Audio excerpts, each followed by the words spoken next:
Hello and welcome to Say Hi to the Future, Ingenious Thinkers, a podcast aimed at highlighting the human side of ingenuity. Well, welcome to Say Hi to the Future. Today we have Lucy Chow visiting with us. Lucy has done a lot of things. You wear a lot of hats: speaker, moderator, judge to entrepreneurship, corporate innovation, esports, which we're going to touch on quite a bit today, and investor events. So welcome, Lucy. Thanks so much for having me, Ken.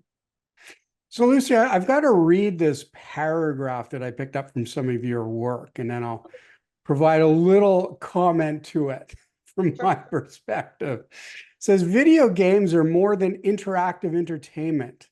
They represent the future of work.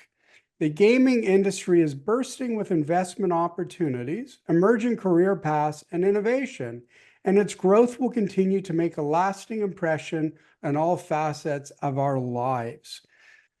Okay, Lucy. So I don't want to give my age away, but I was around when Atari launched Pong. That Awesome. funny little bouncing ball, and not to go too much into detail, but in university, the drinking game was, could you drink a beer before it got across the screen because it was so darn slow. And here it is, video games, they're an industry, they're a profession. What happened? Isn't that amazing? No, and I think what happened was essentially, society changed. And as you know, this next generation, they are digital natives, right? They've grown up with iPads in their hands, with Nintendo controlled switches in their hands. And so it's just natural that if we look at engagement, if we talk about, I'm going to put on one of my hats, which is education.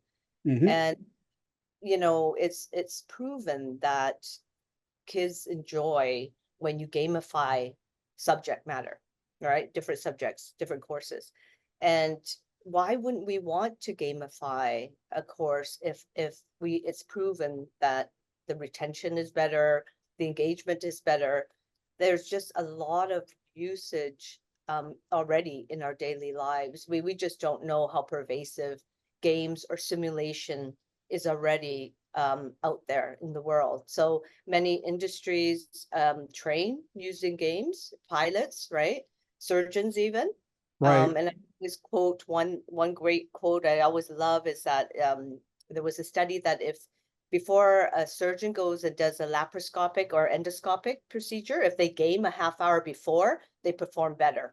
Hmm. And it doesn't even have to be a game on surgery. It could be Pong. Wow. Okay. So, but where's the dividing line there? I mean, I raised three kids, and it's gaming is great, learning online is great. I mean, I'm in education as well, but boy, it's good to hit a baseball in real life. Yes, okay, few things on that. So being a gamer or playing games and being outside and being an athlete not involved in game is not mutually exclusive. Okay. There are Olympic level athletes that are also high level gamers. So I always keep saying, the two things are not mutually exclusive. And games are more than there's so many genres of games, right? People just think about perhaps like first person shooter games, but there's a whole range of ambient games. Um, one of the individuals who's Canadian, by the way, that wrote about her game in my book, she grew up, walking through the forest, collecting leaves and acorns when she was a little girl. And because we have this situation where kids are not getting out as much now, she created a game where you're doing that. She's getting you outdoors, outside, communing with nature. And then when you reach the highest level, an actual tree is planted in real life. So that's just one example of so Okay. many positive uses, games for good, I call it, that are out there. Okay, good. I like that. I like that games for good, and I like the fact that we're not keeping people in all the time, which I know we're not, but it's as a parent, I mean, it's definitely It's definitely a challenge more and more today, especially when our kids tell us that, hey, you can make a living at this. So, Yeah, yeah. yeah, And so I guess I also I wanted to take some of the stigma away from it, because absolutely, as parents, and this is what drove me to really delve in and start to really embrace and understand the positives associated with our kids gaming. I think, like anything, you have to moderate. However, I think what hit home to me was, okay, if you've got a kid that's an excellent ice skater, baseball player, ballet dancer, you would get up and drive them and take them to practice at 5 a.m. every day. So if you have a kid that's passionate about gaming and is at a very high level, why wouldn't you also do the same? And right, so I'm like, okay.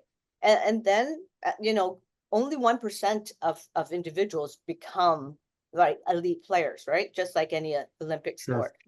But the industry, right, is so deep. There are so many facets to the industry, so many skill sets that are required. And I really do believe it is an industry um, that's very tightly tied to the future of work. Well, it's interesting when you say that and you talk about the future of work because, what my kids are all through universities and masters now. So they were a little bit early for the very um, deep job creation in the gaming world. But I remember my son who he eventually went into architecture, but was looking at engineering and computer engineering and gaming was fast coming up. And boy, it's amazing how many new career paths have emerged because of gaming. I mean, and I look at that as a heck of a positive. Yeah, and I loved and coincidentally, I like the fact that you just talked about architecture. Minecraft, which is one of the biggest games out there, Mhm. it's utilized in, for instance, the Chicago Architectural Association for a reason, right? It's utilized in social study classes for a reason, right? World building. There are many architects, I'm sure, out there that were influenced to become architects because they had played Minecraft growing up.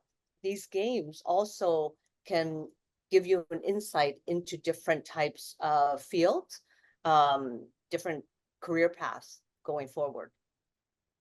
Okay. With that, and you mentioned your book, so let's talk about it a bit, Changing the Game. 34 essays from thought leaders in the gaming industry. So tell us about Changing the Game. So I I'm not a subject matter expert, but I was attending all these different conferences and really trying to understand the industry some more. And I was hearing all the applications of games out there, universities putting people through scholarships. And I was like, there's so much that we don't know, and most people don't have the time to attend conferences. I almost feel like there should be this format in a book. Someone should write a book.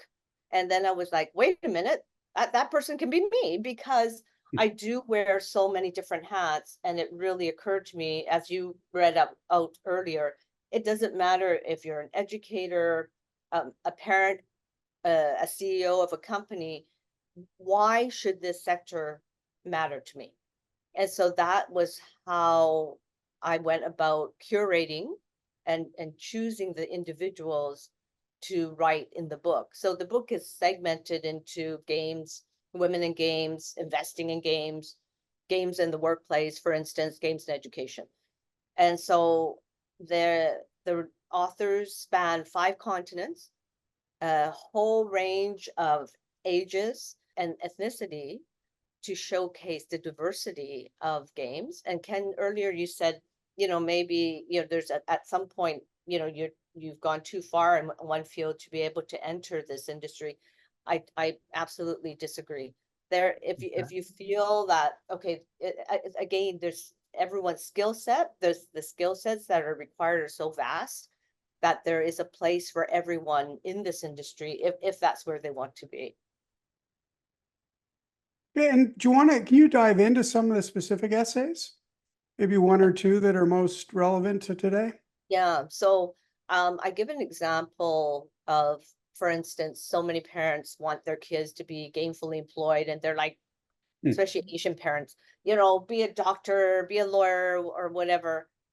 So one of the authors, Jeannie Doi, she's a lawyer, but her whole practice is is focused on gamers. So esports athletes Hmm. specifically that have been tapped to play for teams in the US, and she helps them with the whole immigration process. So that is that is her niche, and that is her business, and she has a fabulous practice.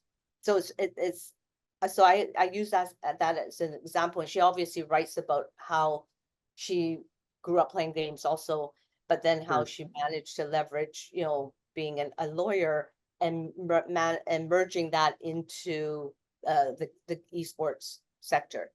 So it's an example of someone that maybe you didn't think, oh, well, lawyer, how does that kind of segue into gaming? Um, there's another fabulous essay by Kate Edwards, and Kate has a PhD in geography. And you're like, okay, a PhD in geography, like, how does that tie in? And so what happened was Microsoft hired her, and she came up with a whole department that essentially was to do with world building.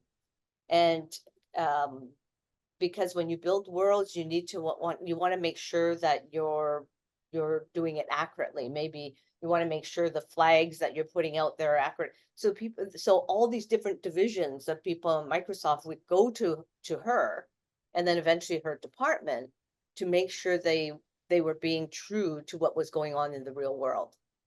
And so again, that's an example of an individual who you wouldn't think would ever end up in this field, but that she's made a very big name for herself in this field. Well, that's fascinating when you talk about world building, because I mean that, and I don't think I've ever thought of it that way, but the technical melding with the creative, it must be fascinating to walk through the process. Oh no, and so complex. That's why, some of the criticism of of producers and gaming companies have been that there's this grind culture, right? Because Hmm. they're always trying to come out with the next iteration, and and it has to be more realistic and better, and it takes so much time. And because of the technology getting better and the tools, um the realism of these worlds are just phenomenal. And it is wonderful to see creatives at work, coming up with these amazing immersive experiences, essentially. And so I guess, and this is just my interest for the next gen. This isn't something you fall into anymore. I mean, what are some of the paths? You mentioned geography and law, and I'm guessing that yes, those are two of the past, but there's got to be a few more newly traditional, if you will. Sure, you mean like oh, I mean, if you talk about just if AI, for instance, the Mhm. utilization of AI technology in games, I mean, I think we're just scratching the surface. Right. But I also talk about artists like songwriters, painters, like any creative artist. They actually can have their music or their art placed into games, right? That's one way to get noticed, because it's so hard otherwise, right? As a creative.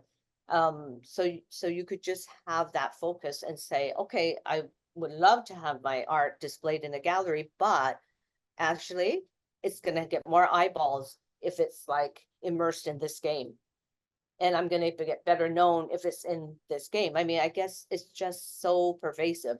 And Ken, you might already know the stat that esports is more profitable than the entire sporting and the entire movie industry combined. more profitable and Wow. just continually becoming more so. And that's particularly amazing because the industry is nascent. I mean, I don't know if you want to call it having been around for 10 years or 15, but it's not a 50-year industry. I mean, it just didn't exist. So that's a phenomenal sort of thing to look at in business. Yeah, no, and I love that you're bringing this up, and we're talking about just the bottom line, and it's and why again companies should be looking at this industry. You know, we're all looking for different ways to reach our target audience, and you know, you can argue that there's a lot of noise out there. But as you know, when people play games, they're very focused, and they're very loyal. They're a great fan base.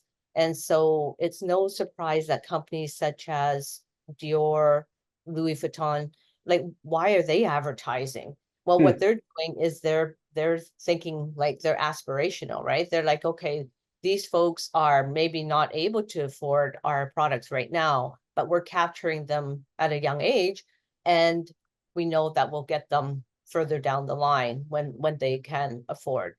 And then we talk a lot about non-endemic brands, brands that you wouldn't normally associate with games, advertising in games. And again, it's all driving home the importance of this industry, and the realization of companies that they need to be part of this. And it's a good way to reach a huge audience quickly, and around the world. That's a really interesting business point. The reach in the instantaneous global reach. I mean, compared to, I mean, even the internet and how we can filter, how we do filter, etc. I guess if you are completely immersed in the world of a specific game and you have those individuals profiled, I mean, the ability to target your product is brilliant.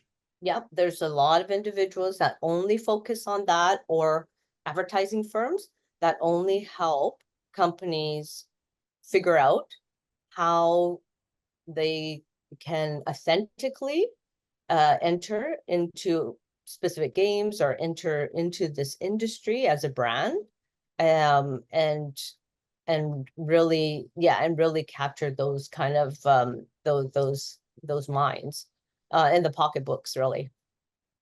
And so how do they actually do it? And excuse my ignorance here. I mean, are you watching a game and literally seeing somebody running in a Nike There's a running shoe? Have we no, gotten very good. there? No, great question. There's so many different ways that brands can uh, integrate Mhm. themselves into a game. Sometimes it's as simple as a game within a game, if that makes sense, where you know you're playing a game, but then, for instance, I'll just use like Maybelline, when they were coming out with like 3 new mascaras or something. I think, you know, if you were playing a game, something would pop up, and then, you know, you could just uh choose your favorite new mascara, Hmm. um and you know, you'd be entered into a contest, and then potentially you would be able to win something. So that's almost like a game within a game. I'm not describing it as, I'm sure there's people much more technical than I am that can Sure. describe better. um and then there are what are called, as you know, skins. So I can buy skins. I could buy a Louis Vuitton skin or a dress for my character, along with you know, another branded purse or Hmm. whatever. And that is, you know, for clothing, for instance, that would be a natural way to market within a game. And then there's just sometimes just like what you would see like when you're watching the news, like a feed, either at the bottom or at the top of a game, just promoting like KFC chicken, for instance, Hmm. depending on where in the world you are. Yes, and also uh the, you know, how open players are to, you know, that sort of advertising. Well, it's Lucy, it's come a long way because if you think of, and I might get the name wrong, was it Second Skin, the virtual world that was created years ago, in which you would go in and you could buy real estate and buy your advertising, and now it's gone from that global type of targeting to, again, very hyper focused targeting where you really know who and what you're marketing to. So it's pretty cool. Yeah, no, and I mean the metaverse, we haven't really been the metaverse, it's gotten quiet. Mhm. It's gotten quiet in the last year and a half. But I'm sure that I know that there's a lot of work being done on making it more realistic, or just finding ways to really get people engaged, and get them coming back, giving them a reason to come back, and exist in a metaverse world. Lucy, tell us about the inaugural Esports World Cup happening right now. I mean, now we're going from bedroom fun and games, if you will, to high stakes sporting. Yes. No, this is it's pretty exciting. It's unprecedented in many ways. So the Esports World Cup is the largest gaming and esports festival of all time, and it runs for 8 weeks. It started already July 3rd, goes to August 25th, and it's happening in Riyadh in Saudi. I guess one of the more amazing points about this event is that the prize pool is humongous. It's $60 million. Wow. Uh, yeah, no, it's unprecedented. There is 1,500 players from the best esports clubs across the globe competing, and they're competing for this huge prize pool, and they're the the top 16 clubs, based on their overall performance. At the event's conclusion, the club with the best performance across various game championships will be crowned the world's first esports World Cup club champion. And so I guess it's also important to mention that countries like Saudi, countries like the United Arab Emirates are uh, have esports as part of their national agenda. And that in Hmm. itself speaks to the importance of this sector. I also write about that in the book. And it's not just, okay, let's try to create the most amazing teams. It's everything around the industry. It's, for instance, in the United Arab Emirates, it's let's start producing peripherals, that go into gaming. Why are we importing all the peripherals? We can also come out, with the best mouse or the best gaming chairs, whatever. Coders, right? All the individuals that go into the studios, the creatives. We're giving out visas in the UAE to all these different sectors, that and skill sets. We're trying to bring in all these different skill sets to make sure that we actualize the vision of getting to X number of dollars in this industry in 2030. In Dubai, we have a gaming program that the government put out for 2030.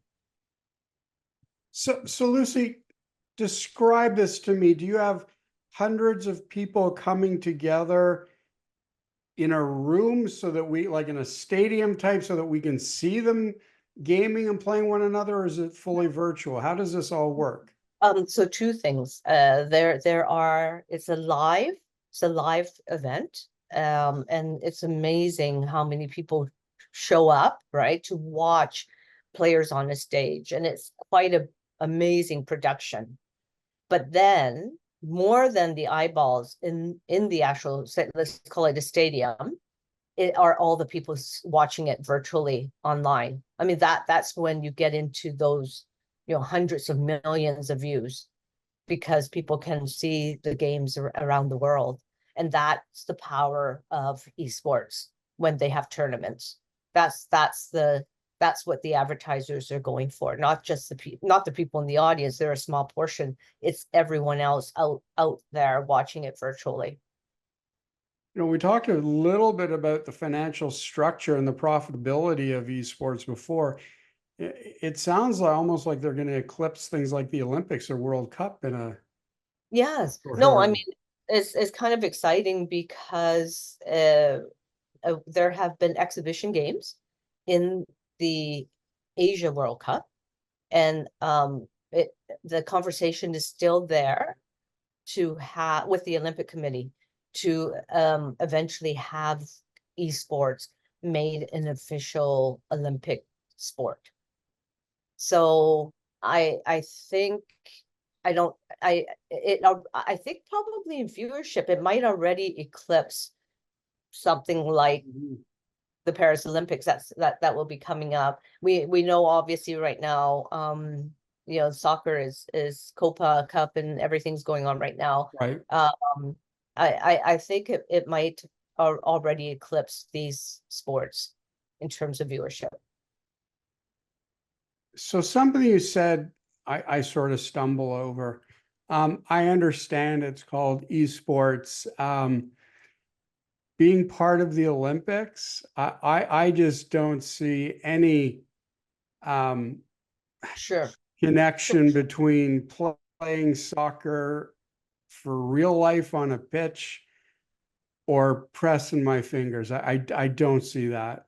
Yes, so there's someone that has written a piece about that also in the book, but and I'll try to kind of distill it.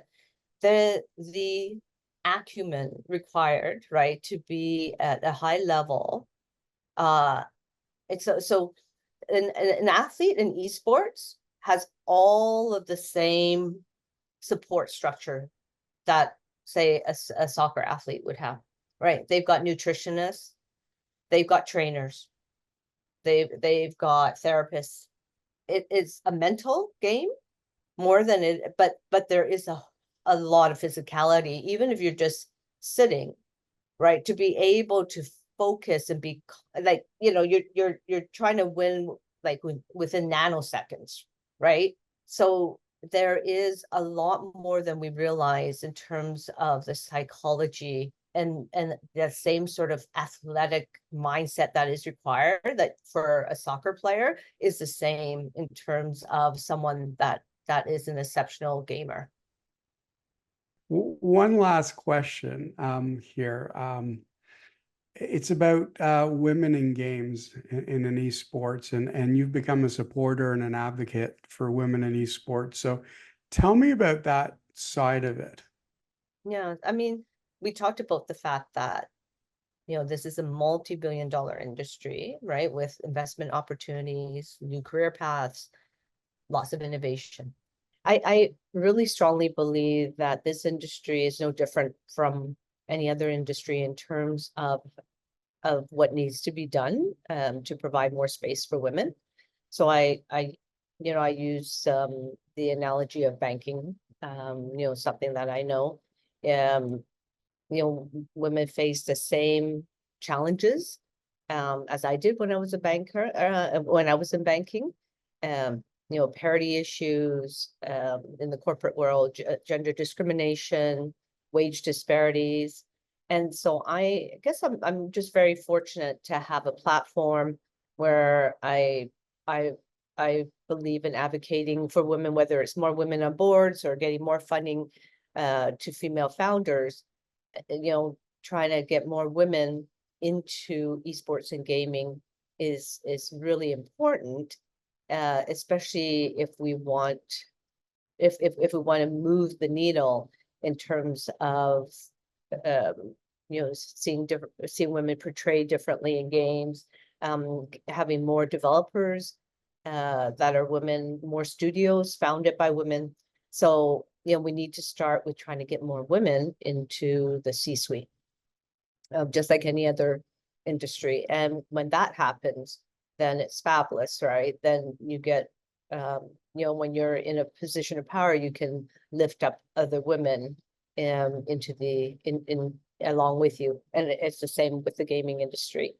I was recently honored to be made an advisory board member with HERS by Sports Summit. And this organization is advocating for more women in all sports globally.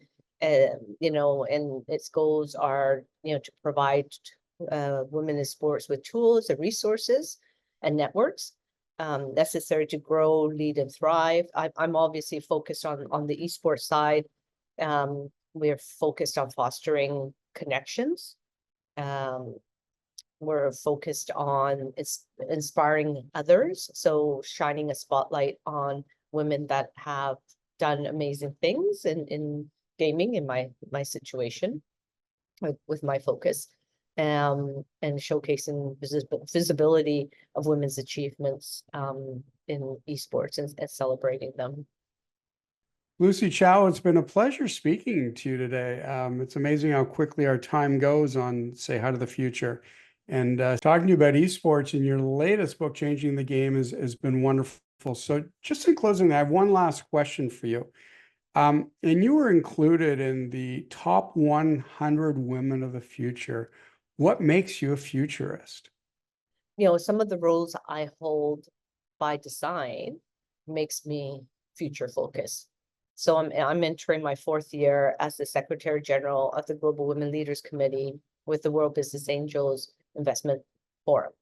And my agenda is to foster female tech entrepreneurs globally, sharing expertise, connecting them with domain experts via action committees and partnerships. And this is accomplished via 4 action committees, which I oversee.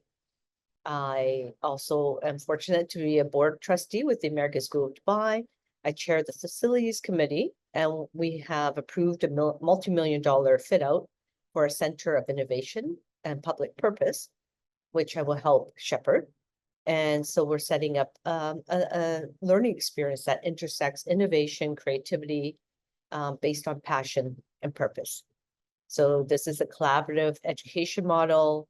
The new facility will have a robotics studio, R&D lab, cave spaces, idea hubs. So a true center for innovation that I'm very proud to help bring to fruition.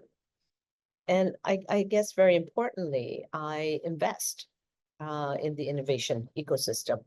I invest in entrepreneurs that think outside the box, beyond traditional solutions. And I would advocate anyone who can to do the same. Either invest in women to move the dial, invest in their startups, or just use your platform. Use your platform to shout about a great experience or a great company that you know about.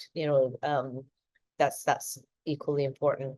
And lastly, I'm a friend to the new, so that's why I wrote the book and focusing on gaming and the esports sector. And I'm trying to shine a light on how innovation surrounds us, and importantly, that business leaders need to be aware of how a thriving sector such as games can impact the future for all of us, and specifically the future of work. Thank you, Lucy. It's been a pleasure speaking with you today.